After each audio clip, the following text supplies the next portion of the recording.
Hello there. I'm Bo Armistead, and I am a licensed professional counselor in Birmingham, Alabama. And I appreciate you being here and checking out this channel and this video. Today, I want to talk about the 5 love languages and what an important tool that can be in any relationship.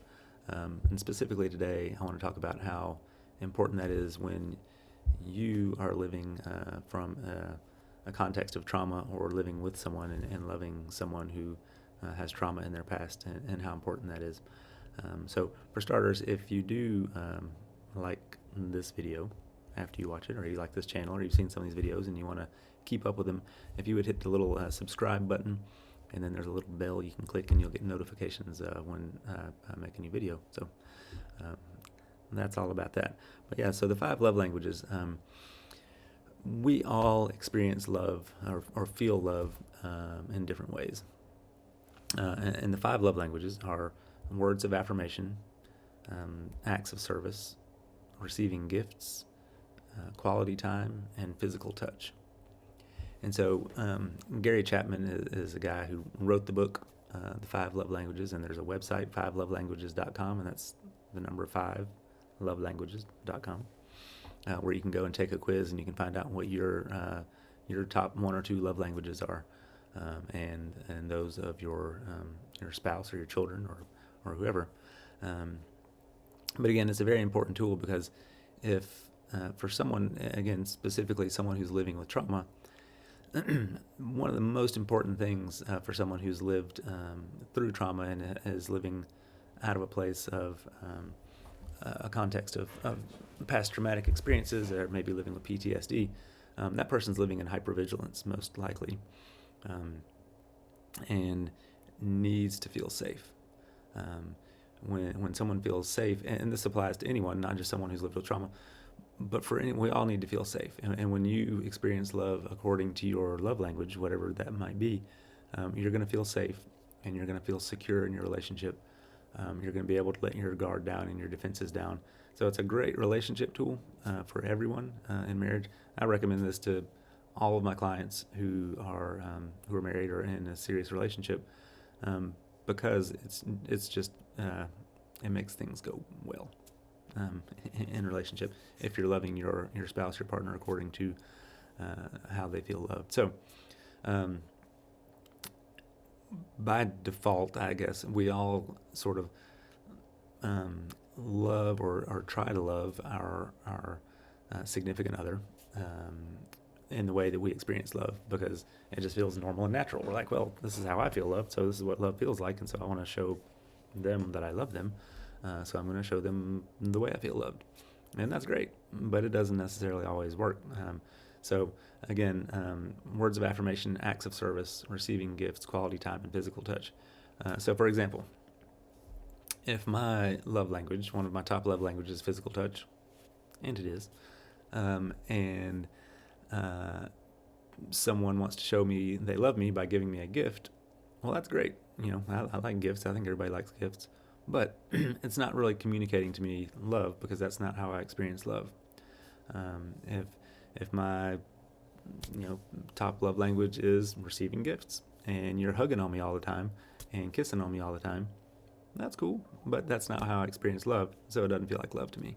So the importance of understanding your spouse, your significant other's love language is really important, because we want to communicate love to them according to how they feel loved. So if you go to the 5lovelanguages.com, you take the quiz, you figure out what your love language is, what your significant other's is, and it's not just for married couples. It's, there's on the website there are quizzes for teens and children, singles, married couples. But having this understanding of people who are important in your life, I guess, is the thing. Maybe not just your spouse or your significant other, because we want to communicate love to them. And again, if someone's living out of trauma, someone's living out of a place of hypervigilance, and they feel love, then they are going to feel safe, feel secure, let their guard down, and not have to live as much in a place of hypervigilance, especially as it pertains to relationship with you. So quickly, I want to talk about the different love languages. Words of affirmation. If you, if it feels good to you for someone to say, hey, congratulations, or a great job, or I really love the way you did that thing, or you look great. Those things are words of affirmation. If those things build you up and make you feel loved, your love language is probably words of affirmation. A side note to that, and I'm not sure if it goes into this in the book or on the website, but I believe that if your love language is words of affirmation, it also just means that words are important to you. And that's important to remember, because if words are important to me and you use cutting words towards me or demeaning words towards me, they're probably going to carry more weight for me as someone who feels loved by words of affirmation, because words are important to me. So being careful how you use your words with someone always is important, but especially if that person's love language is words of affirmation, they're probably going to feel the weight or the cut of harsh words even more so than someone who that might not be their love language. Acts of service, if someone does a chore for you, or runs an errand for you, or does something for you without having to be asked, brings you coffee, or makes tea for you, or anything like that, it's just an act of service.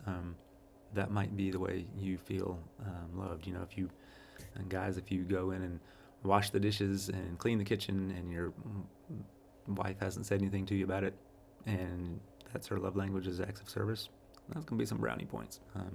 She's going to appreciate that. Receiving gifts is another one. Again,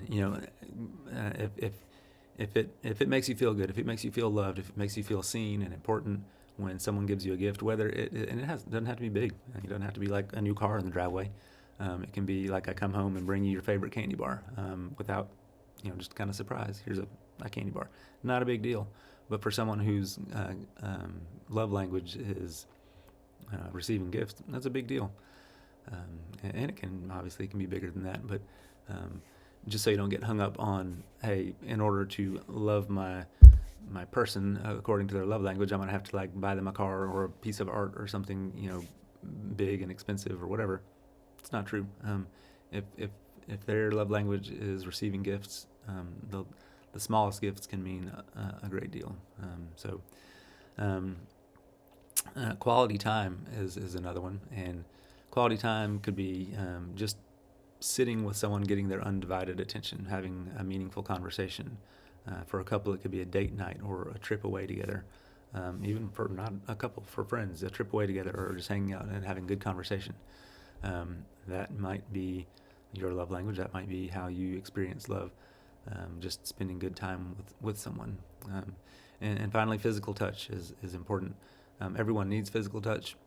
Some people, that's the main way they feel loved. And so holding hands with your, again, if you're a couple, holding hands, hugging, kissing, cuddling, sitting close to each other.